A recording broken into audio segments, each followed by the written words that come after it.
Students welcome to my lecture physics second year. Hope so उम्मीद है chapter number 19 हमने जब से स्टार्ट किया है एटॉमिक स्पेक्ट्रा आपको समझ आ गया होगा। उम्मीद है आपके लिए आसान हुआ होगा। लास्ट लेक्चर्स में हमने एटॉमिक स्पेक्ट्रा को बहुत डिटेल से पढ़ा। हाइड्रोजन एटम का स्पेक्ट्रम हमने पढ़ा। Bohr's atomic model of hydrogen atom हमने बहुत डिटेल से पढ़ा। अब आते हैं हमारे पास है energy, excitation energy and excitation potential. Excitation energy and excitation potential ये हमारे पास क्या है। एक्साइटेशन के बारे में हम ऑलरेडी पढ़ चुके हैं स्पेक्ट्रम ऑफ हाइड्रोजन में कि एक्साइटेशन क्या है हमारे पास। एक्साइटेशन का आसान अल्फाज में हमारे पास मतलब ये है कि अगर फर्ज करें हम पढ़ चुके हैं कि अगर इलेक्ट्रॉन अपने ही ऑर्बिट में अपने ही शेल में रिवॉल्व कर रहा है, इसको एक्साइट किस तरह किया जा सकता है। एक्साइट का मतलब ये है कि जब ये लोअर स्टेट से लोअर ऑर्बिट से जिसको हम ग्राउंड स्टेट कहते हैं, जो फर्स्ट शेल है इसको हम ग्राउंड स्टेट भी कहते हैं। जब ये लोअर ऑर्बिट लोअर स्टेट या ग्राउंड स्टेट से जंप कर देता है, इसको या से निकल कर ऊपर किसी भी अपर ऑर्बिट में जब ये जंप करता है, इसके लिए जितनी एनर्जी चाहिए उसको हम कहते हैं एक्साइटेशन एनर्जी। कि जब इस इलेक्ट्रॉन को हम एक्साइट करना चाहे, एक्साइट का मतलब है ये है जब ये ग्राउंड स्टेट से किसी अपर स्टेट तक जब ये जंप करेगा तो उसको हम कहते हैं एक्साइटेशन। और इस एक्साइटेशन के लिए जब ये ग्राउंड स्टेट से किसी खास और ऑर्बिट तक जाता है, जंप करता है, उसके लिए जितनी एनर्जी चाहिए उसको एक्साइटेशन एनर्जी कहते हैं। इस एक्साइटेशन एनर्जी को हम EV0 से भी जाहिर करते हैं। इसको अगर हम EV0 से भी लिखते हैं या हम कहते हैं हम इसको इलेक्ट्रॉन वोल्ट से भी लिखते हैं। ये जो EV0 है, इसमें जो V0 है, इसको हम कहते हैं अप्लाइड पोटेंशियल डिफरेंस या अप्लाइड वोल्टेज। मीन जो पोटेंशियल डिफरेंस, जो वोल्टेज आप अप्लाई करते हो या जो हाई वोल्टेज आप इसको देते हो इसको एक्साइट करने के लिए, उसके लिए जो पोटेंशियल हमें चाहिए, जो V0 है, जो पोटेंशियल चाहिए, जो हमें V0 जो वोल्टेज चाहिए, उस वोल्टेज को, उस पोटेंशियल को, वो एनर्जी जो इसको पोटेंशियल प्रोवाइड करता है, जो इसको सोर्स देता है, उसको हम कहते हैं एक्साइटेशन पोटेंशियल। मींस वो पोटेंशियल, वो वोल्टेज, वो अप्लाइड वोल्टेज, वो वैल्यू V0 के लिए जो इसको एक्साइट कर ले, उसको हम एक्साइटेशन पोटेंशियल कहते हैं। तो ये सिंपल हमारे पास रहा excitation energy and excitation potential. अब हम ये कहते हैं जैसे कि फर्स्ट ऑर्बिट है, यहाँ पर एनर्जी होती है A1, यहाँ पर फिर E2, यहाँ पर E3, यहाँ पर E4 एंड सो ऑन। अब फर्ज करते हैं हम कहते हैं कि ये ग्राउंड स्टेट से E2 तक मीन सेकंड ऑर्बिट तक ये इतने एनर्जी से एक्साइट कर गया। तो टोटल एनर्जी अब क्या होगी इन दोनों के दरमियान में वो देखना है। वो है आपके पास total energy E2 minus E1। Means ये ग्राउंड से E2 तक चला गया, ग्राउंड से E2 तक जाना, from ground state to second orbit. अब E1 हम जो एनर्जी ऑफ क्वांटाइज्ड ऑर्बिट्स है उसमें E1, E2, E3, E4, E5 ये सारे एनर्जीज नेक्स्ट लेक्चर में यहाँ पर मैंने लिखवाए थे कि किस तरह से आए, प्रूव E1 किए थे। तो जब हमने ये पिछले लेक्चर में किया है कि जो E1 था वो -13.6 था, जो E2 था वो -3.4 था, इनको जब आप ऐड करोगे माइनस माइनस प्लस उस तो 10.2 इलेक्ट्रॉन वोल्ट हमारे पास एनर्जी होगी। तो मींस यहाँ पर एक्साइटेशन एनर्जी क्या है from ground state to second orbit, वो हमारे पास ये होगी। इसी तरह फर्ज कर ले अगर हम ये कहें कि ये ग्राउंड स्टेट से सेकंड तक आप कहते ग्राउंड स्टेट से ये अगर थर्ड तक जो है एक्साइट हो रहा है, थर्ड ऑर्बिट में ये जंप कर रहा है, तब क्या होगा। अब इसने फर्स्ट से थर्ड तक, फर्स्ट मीन्स -13.6, थर्ड में जो एनर्जी है लास्ट लेक्चर में हम कर चुके हैं -1.51, माइनस माइनस प्लस जब दोनों को ऐड करेंगे तो 12.1 इलेक्ट्रॉन वोल्ट एनर्जी होगी एक्साइटेशन एनर्जी। अब इसका ये मतलब है, देखिए 10 में है, ये 12 में है, मतलब ये जितना हापर ऊपर लिमिट तक जाएगा इसके लिए ज्यादा से ज्यादा, अगर यहाँ तक के लिए 10 एनर्जी थी तो यहाँ के लिए इसको 12 इलेक्ट्रॉन वोल्ट चाहिए, तो ये जितना हापर लिमिट में जाएगा एनर्जी ज्यादा करते जाएंगे। दूसरा पॉइंट सिंपल एनर्जी के बारे में था, ये रहा excitation energy and excitation potential. अब हमारे पास है ionisation energy and ionisation potential. हमारे पास क्या है, ये भी सिंपल इसी तरह है हमारे पास कि अगर हमारे पास कोई इलेक्ट्रॉन हो, अब फर्ज करें इसमें हमारे पास इलेक्ट्रॉन है, कोई न्यूक्लियस इसमें इलेक्ट्रॉन, ये इसके शेल्स है, हम ये कहते हैं कि यहाँ पर हमें इतनी एनर्जी चाहिए कि ये इस इलेक्ट्रॉन को बूस्ट कर ले। It is when it is boosted, boosted का ये मतलब है कि ये यहां से जंप करके डायरेक्ट कहां पर जाए, ये यहां से जंप करके डायरेक्ट इसको अगर ये इंफिनिटी मूव कर जाए, जो कहते हैं कि इसको बूस्ट किया है हमने, कि एकदम ये डायरेक्ट यहां से, ये नहीं कि फर्स्ट ऑर्बिट सेकेंड ऑर्बिट, जिसको हम एक्साइट करते हैं, ये हमारे पास डायरेक्ट ये क्या कर जाता है, इंफिनिटी तक जाता है। उस इंफिनिटी तक जाने के लिए चूंकि इसको हम कहते हैं ये यहां से बूस्ट कर गए, इसको हम कहते हैं इट इज आयोनाइज्ड, ये आयोनाइज्ड हो गया।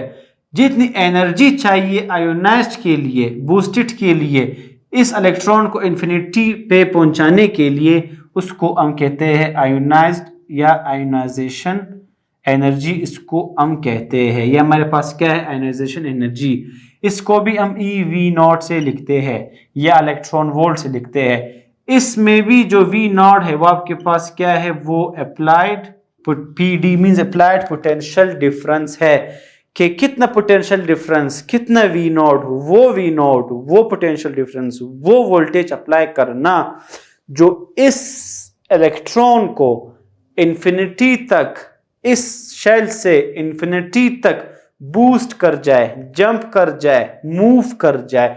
जो आयोनाइजेशन एनर्जी है हमारे पास, उसके लिए यहां से यहां तक के लिए जितना पोटेंशियल डिफरेंस, जितना वोल्टेज, जितना अप्लाइड वोल्टेज हमें चाहिए, उसको हम कहते हैं इस आयोनाइजेशन के लिए, या हम कहते हैं इस आयोनाइजेशन के लिए जितना वोल्टेज चाहिए उसको हम कहते हैं आयोनाइजेशन, इसको हम कहते हैं आयोनाइजेशन पोटेंशियल, इसको हम कहते हैं। यहाँ पर मुझे बताने का कि ये E कहाँ तक जाएगा, ये इन्फिनिटी तक जाना। इसके लिए जितनी एनर्जी चाहिए इसको बूस्ट करना मींस आयोनाइज्ड करना, उसको आयोनाइजेशन एनर्जी कहते हैं।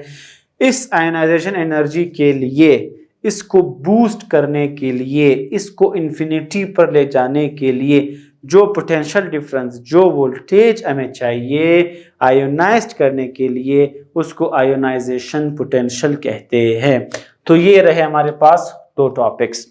अब है हमारे पास inner shell transitions and X rays. ये हमारे पास क्या है, इनर शेल ट्रांजिशंस हमारे पास क्या है, एक्स रेस क्या है, ये अभी हम देखते हैं। इनर शेल ट्रांजिशन मीन अभी तो जो शेल्स हमारे पास ये है, ये है, ये है, ये सारे हमारे पास शेल्स है जिसको हम इनर शेल्स कहते हैं। ट्रांजिशन का मतलब क्या है, ट्रांजिशन का मतलब ये हम लास्ट लेक्चर्स में कर चुके हैं कि ट्रांजिशन करना, कि जब इलेक्ट्रॉन जंप कर जाए, एक ऑर्बिट से दूसरे ऑर्बिट तक जाए, या हम कहते हैं एक्साइट कर जाए, ये भी in the form of transition आ सकता है। या फिर यहाँ पर हम क्या कहते हैं, इस इनर ट्रांजिशन को हम कंपेयर भी करेंगे एक्स रेस के साथ या प्रोडक्शन ऑफ एक्स रेस के साथ, कि एक्स रेस की प्रोडक्शन कैसे होती है, ये हमने देखना है। इनर शेल ट्रांजिशन का आसान अल्फाज में मतलब हमारे पास क्या है कि अब ये हमारे पास इलेक्ट्रॉन है, शेल है, इस शेल में हमारे पास होता है इलेक्ट्रॉन, ये इलेक्ट्रॉन रिवॉल्व कर रहा है, इलेक्ट्रॉन रिवॉल्व कर रहा है इनर शेल में। ट्रांजिशन का क्या मतलब है इनर शेल ट्रांजिशन का, कि अब इस इलेक्ट्रॉन की जो एनर्जी है हम कहते हैं ये E1 है। क्या इसको हम क्या कर सकते हैं? तो मैं कह रहा था इनर्शियल ट्रांजिशन हमारे पास क्या है कि जब अब ये इलेक्ट्रॉन है रिवॉल्व कर रहा है, इसको हम कंपेयर कर रहे हैं एक्स रेज की प्रोडक्शन के साथ। एक ही चीज है, किस तरह से? पहले एक्स रेज देखते हैं, उसके साथ हमें ये समझ आ जाएगा। एक्स रेज का मतलब क्या है हमारे पास कि यहाँ पर हमारे पास होता है, जैसे कि हम CRO देखते थे, कैथोड ऑसिलोस्कोप आपने सुना होगा, कि हमारे पास एक कैथोड होता है, उस कैथोड के साथ हम यहाँ पर एक फिलामेंट रखते हैं, फिलामेंट के साथ यहाँ पर हमारे पास एक इलेक्ट्रॉन गन होता है। जब हम इस कैथोड को हीट देते हैं, जब इस कैथोड को हम हीट देते हैं तो ये फिलामेंट गर्म हो जाता है।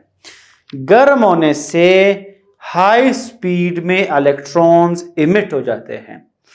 जब हाई स्पीड इलेक्ट्रॉन्स है, इसको बेसिकली हमने एक इवेक्यूएटेड ग्लास ट्यूब में रखा है, यहाँ पर कोई भी टारगेट मटेरियल सामने पड़ा हुआ है। जैसे ही यहाँ से फिलामेंट हीट होगा तो थ्रू इलेक्ट्रॉन गन ये electrons, high energy electrons emit होंगे। ये जब इमिट होकर ये मटेरियल के साथ स्ट्राइक करेंगे तो हमें स्ट्राइक करने के बाद यहाँ पर हमें एक्स रेज मिलेंगे।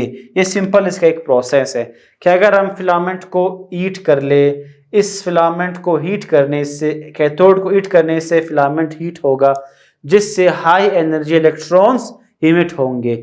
जब ये इमिट होंगे, इस टारगेट मटेरियल से स्ट्राइक करेंगे तो ये हमारे पास, जैसे कि हम कहते हैं कि हायर एनर्जी से लोअर तक जब जाना तो फोटोन इमिट करना, ये भी आप इसको इसी तरह समझ ले कि जब इसको हाई टारगेट के साथ हीट करेंगे तो ये एक रेडिएशंस, एक रेज इमिट करेंगे जिसको हम एक्स रेज कहते हैं। ये इसका सिंपल फेनोमेना है। जो रेडिएशंस या जो रेज इमिट करता है, जिस वेवलेंथ में इमिट करता है, उस वेवलेंथ का रेंज ये है कि 0.1 नैनोमीटर से 10 नैनोमीटर तक रेंज होता है इन वेवलेंथ्स का। ये इस तरह इसका सिंपल प्रोडक्शन। एक की पॉइंट इसमें यह है कि it is reverse process to, ये फोटो इलेक्ट्रिक इफेक्ट का रिवर्स प्रोसेस है। रिवर्स प्रोसेस क्यों है? अब यहां पर हमने क्या किया है कि हाई एनर्जी इलेक्ट्रॉन्स टारगेट से स्ट्राइक कर कर एक्स रेज हमें मिले हैं। फोटोन में हम क्या करते थे? फोटोन हम पढ़ चुके हैं कि high energy X ray photon या गेमा रे फोटोन, जब यहाँ पर हमारे पास एक मटेरियल था ग्रेफाइट ब्लॉक, जिसमें हमने कहा कि इलेक्ट्रॉन्स लूजली बाउंड है, जब ये आकर इससे स्ट्राइक करता था, कोलाइड करता था, ये जिस फोटोन, जिस एनर्जी से आता था, हमने कहा वो HF है। तो यही फोटोन एक तो ये स्कैटर्ड हो जाता था और इसमें जो इलेक्ट्रॉन्स है वो इस डायरेक्शन में स्कैटर्ड हो जाते थे। एक पॉइंट ये है। दूसरा पॉइंट, सॉरी, ये कम्पटाउन इफेक्ट था हमारे पास तकरीबन। फोटो इलेक्ट्रिक इफेक्ट में हमने ये देखा कि जब इससे ये हाई एनर्जी या गेमा रे फोटोन स्ट्राइक करता है तो एक तो फोटोन हमारे पास स्कैटर्ड हो जाता है, दूसरा पॉइंट ये है इसमें जो है इलेक्ट्रॉन्स इमिट हो जाते हैं। ये इलेक्ट्रॉन जब इमिट होते हैं उसको हम कहते थे फोटो इलेक्ट्रॉन्स।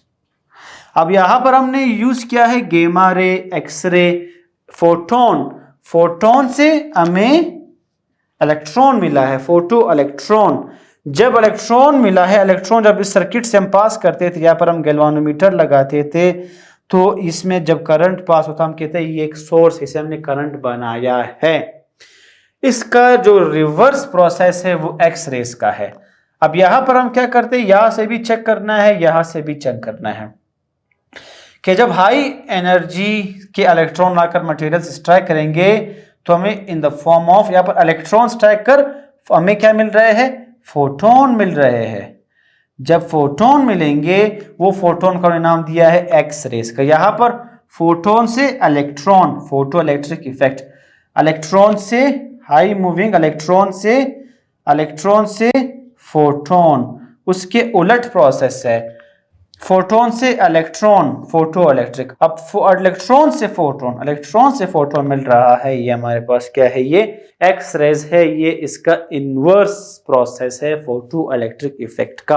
अब इस चीज को हम यहां से देखते हैं। इसका ये मतलब है कि जब हाई मूविंग एक बायर इलेक्ट्रॉन है हमारे पास, ये हाई मूविंग इलेक्ट्रॉन जब इस मटेरियल से स्ट्राइक करता है, मटेरियल से स्ट्राइक करने का मतलब अब इन मटेरियल में तुम्हारे पास सिंपल एक एटम है, एटम में हमारे पास न्यूक्लियस शेल्स होते हैं, तो इसको हम इस फॉर्म में आप देखते हैं, इसी चीज इसका जो अंदरूनी हिस्सा है हम यहाँ पर आप देख रहे हैं कि जब हाई मूविंग एनर्जेटिक इलेक्ट्रॉन, यहाँ कहते हैं कि जो एनर्जेटिक इलेक्ट्रॉन है वो आकर जब इस एटम से स्ट्राइक करता है, अब एटम में शेल में ये शेल हो, ये हो, ये हो, किसी से भी जब ये स्ट्राइक करता है तो क्या होता है, जब ये स्ट्राइक करता है तो एक तो ये इलेक्ट्रॉन, ये जो इलेक्ट्रॉन था ये स्कैटर्ड करता है, एक ये इलेक्ट्रॉन स्कैटर्ड हो जाता है, एक यही इलेक्ट्रॉन यहाँ से निकल जाता है। तो क्या मतलब ये जो फास्ट मूविंग इलेक्ट्रॉन था ये भी स्कैटर्ड हो गया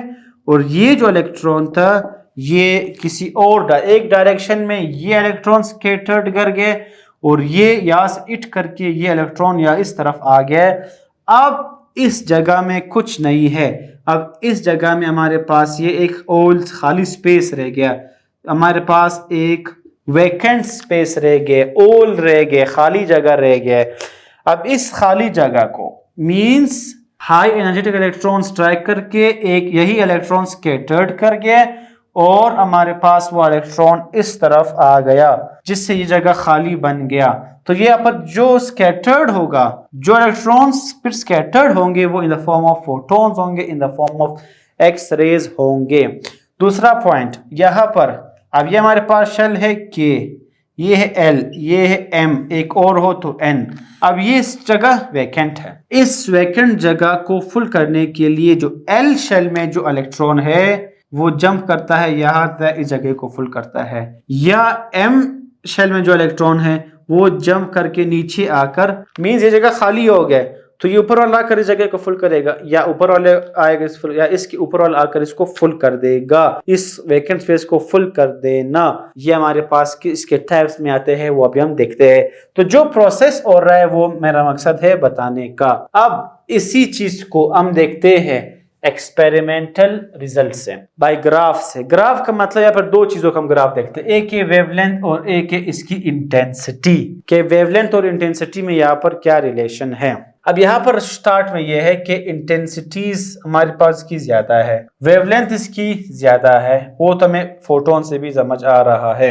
यहाँ पर हम ये कहते हैं इस एक्सपेरिमेंटल रिजल्ट से कि ये जैसे ही वेवलेंथ इंक्रीज होता है इंटेंसिटी बढ़ जाना। एक आपको यू एक कंटिन्यूअस वेव देता है आपको कि जितने वेवलेंथ्स बढ़ रहे हैं इसकी इंटेंसिटी बढ़ रही है, इसके बढ़ने से या आप देखिए वेवलेंथ बढ़ रहा है इंटेंसिटी बढ़ रही, वेवलेंथ कम हो रहा है, वेवलेंथ कम हो रहा है, या आप इसको इस तरह देख ले कि वेवलेंथ कम हो रहा है, इंटेंसिटी आगे जा रही है मतलब बढ़ रही है, आप इस फॉर्म भी इसको देख सकते हैं।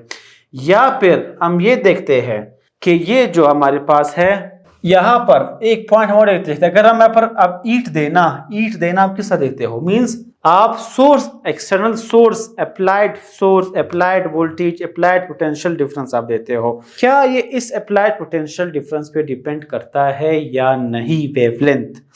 एक तो ये है कि यहाँ पर हम एक इक्वेशन अभी प्रूफ करेंगे कि जो हमारे पास अप्लाइड वोल्टेज है वो इस वेवलेंथ पे डिपेंड नहीं करता। कि अगर यहाँ पर आप अप्लाइड ईट देना है, अप्लाइड वोल्टेज आप जितना ज्यादा करोगे तो क्या इसका वेवलेंथ ज्यादा होगा? ये इस पे डिपेंड नहीं करता, इससे ये वेवलेंथ ज्यादा नहीं होगा। एक और चीज है जिस पे ये डिपेंड करता है इसका वेवलेंथ, वो है हमारे मींस ये स्पीड पे, पोटेंशियल डिफरेंस पे, अप्लाइड वोल्टेज पे डिपेंड नहीं करता, ये डिपेंड करता है मटेरियल्स पर। क्या अगर हम यहाँ पर मटेरियल को चेंज कर ले तब जाकर हम ये कह सकते हैं कि इससे वेवलेंथ चेंज होगा, मटेरियल चेंज करने से वेवलेंथ चेंज होता है। ये पॉइंट आपने याद करना है। अप्लाइड वोल्टेज जितना आप ज़्यादा करो कम करो इससे वोल्टेज पे कोई फ़र्क पड़ने वाला नहीं है, ये इंडिपेंडेंट रिलेशन है, ये हमने प्रूव किया है। अभी इसको करते हैं।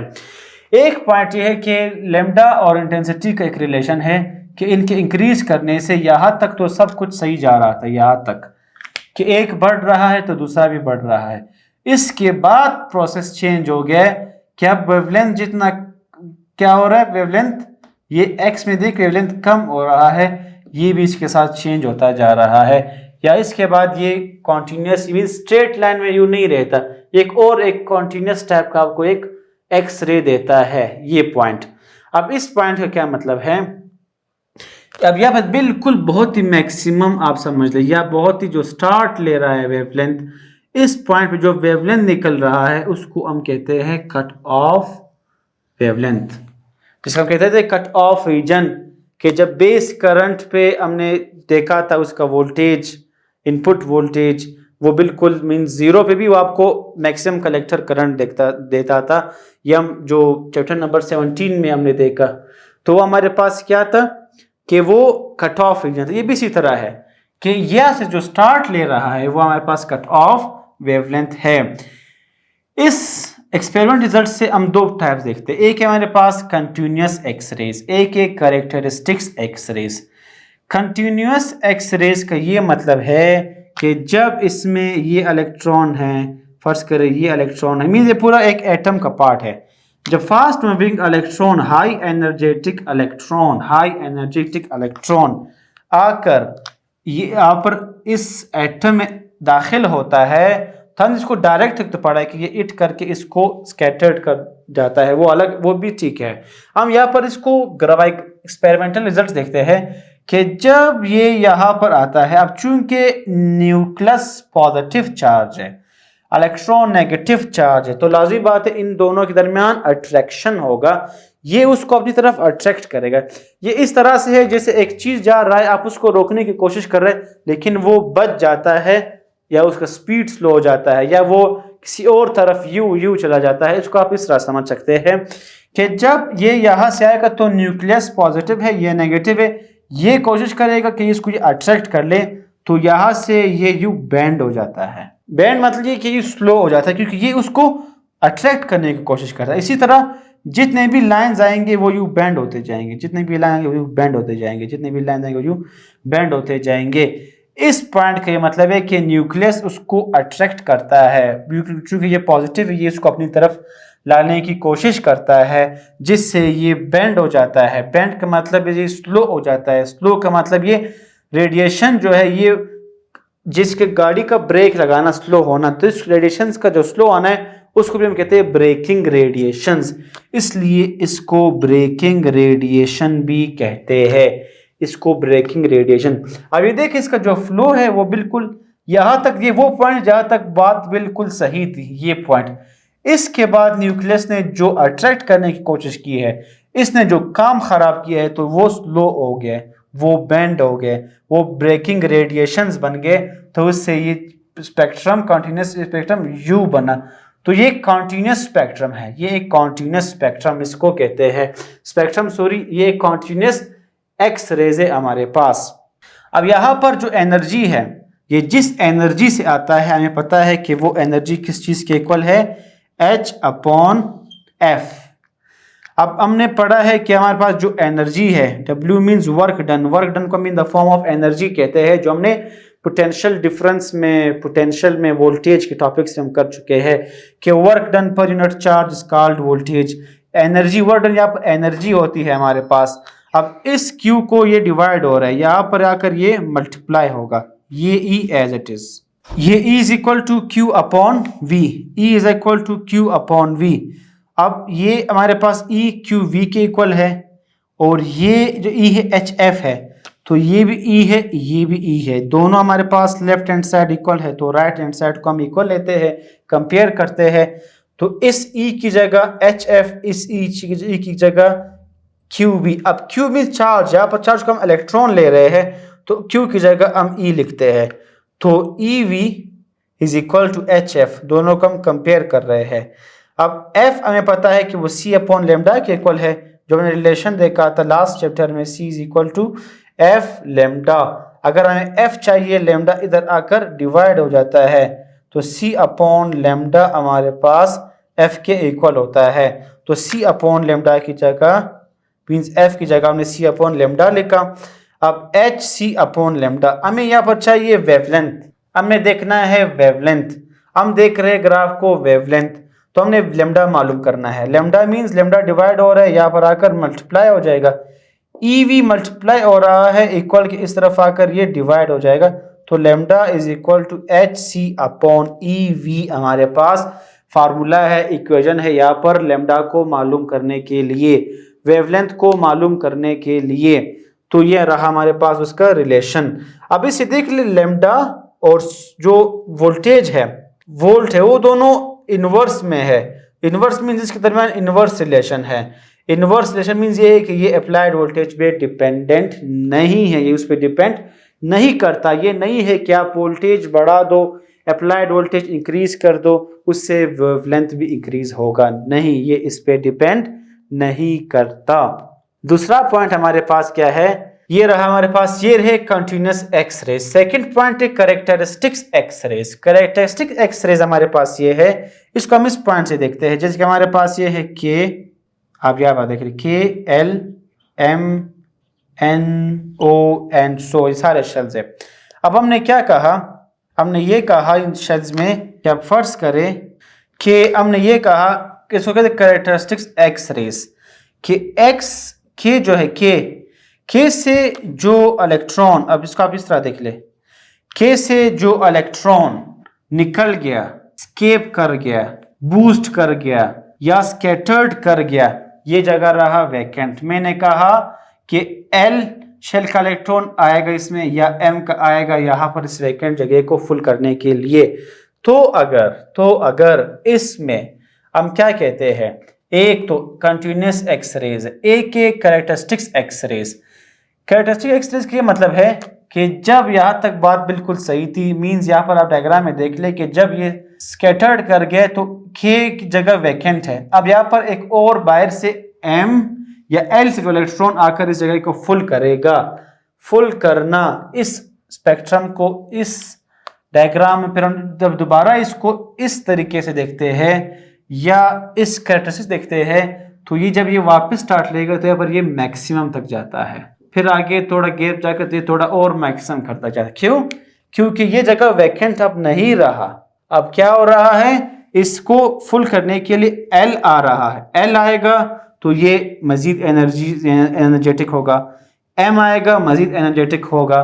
तो इसका मतलब है कि इसको ये कुछ मींस मैक्सिमम पीक तक जाएगा, उसको हम के अल्फा देखते हैं। फिर ये कोई और आकर यही प्रोसेस करके फिर ये पीक पे जाएगा तो उसको के बीटा हम कहते हैं, उसको के अल्फा के बीटा भी कहते हैं। इस वाले ग्राफ को हम कैरेक्टरिस्टिक एक्स रेज कहते हैं। ये जो ब्लू लाइन है उसको कंटिन्यूस एक्स रेज हम कहते हैं।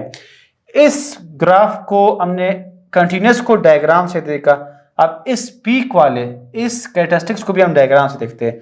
अब के शेल में जो था इलेक्ट्रॉन वो स्कैटर्ड करके ये जगह खाली हो गए, तो एल से कोई जगह इलेक्ट्रॉन आएगा, जगह को फुल करेगा, या एम से आएगा या एन से आएगा। जब एल से के एम्प्टी हो गए, अब ये के पे आ रहा है हमारे पास इलेक्ट्रॉन्स। अब हम देखते हैं के चूंकि वैकेंट है तो एल से आएगा, एम से आएगा इस जगह को फुल करने के लिए। अगर ये के तक आना, अगर के तक आ रहा है, एल से आ रहा है, एम से आ रहा है, एन से आ रहा है, जो के को फुल करने के लिए अगर एल से आए, एम से आए, एन से आए, इसको हम कहते हैं के सीरीज। के सीरीज मीन्स अगर एल से आ रहा है, फर्ज करो अल्फा, एम से आ रहा है तो इसको हम कहते हैं के बीटा। अगर ये एम से आ रहा है, एन से आ रहा है तो उसको कहते हैं के गामा। इसको हम कहते हैं के सीरीज। ये भी कैरेक्टरिस्टिक्स एक्स रेज में आता है। इसी तरह अगर हम देखते हैं कि ये अगर एल में आ रहा है, अगर अब एल वैकेंट है, अब एल में फुल करने के लिए एम एन ओ से इलेक्ट्रॉन्स आ रहे हैं। अगर एल में वैकेंट है तो एम से आएगा, एन से आएगा, ओ से आएगा। एल में आना उसको कहते हैं एल सीरीज, उसको फिर कहेंगे L alpha, L beta, L गेमा। ये है हमारे पास कैरेक्टरिस्टिक्स एक्स रेज। तो ये था हमारे पास चैप्टर नंबर 19 एटॉमिक स्पेक्ट्रा। छोटा चैप्टर था लेकिन काफ़ी लेंथी चैप्टर था, काफ़ी इंटरेस्टिंग भी था, काफ़ी कंसेप्चुअल भी था। बहुत कुछ हमने इसमें देखा एटॉमिक स्पेक्ट्रा के बारे में, line spectrum, continuous spectrum, band spectrum के बारे में, हाइड्रोजन एटम का स्पेक्ट्रम, बहुत एटॉमिक मॉडल हमने देखा हाइड्रोजन एटम के बारे में, काफ़ी डिटेल जब हमने इसकी रेडियस देखा, एनर्जी देखा, क्वांटाइज्ड ऑर्बिट्स देखे, उन क्वांटाइज्ड ऑर्बिट्स में जो एनर्जीज है वो हमने देखे, उन एनर्जीज में जो हमने एनर्जी लेवल डायग्राम देखा, स्पेक्ट्रल लाइंस देखे, उनमें जो सीरीज है spectral series, Lyman series, Balmer series, ये सब हमने देखे। आप इसमें हमने excitation energy potential, ionisation energy and potential हमने देखा। मोस्ट इम्पोर्टेंट हमने इसमें inertial transition and X rays हमने काफ़ी डिटेल से देख लिया है। तो उम्मीद यही है कि ये चैप्टर, ये टॉपिक्स आपको काफ़ी हद तक समझ आ गए होंगे। So thank you all of you. उम्मीद यही है कि आपके लिए काफ़ी हेल्पफुल रहे, मददगार रहे। नेक्स्ट लेक्चर में इंशाल्लाह मिलते हैं, तब तक के लिए अल्लाह हाफिज़, शुक्रिया।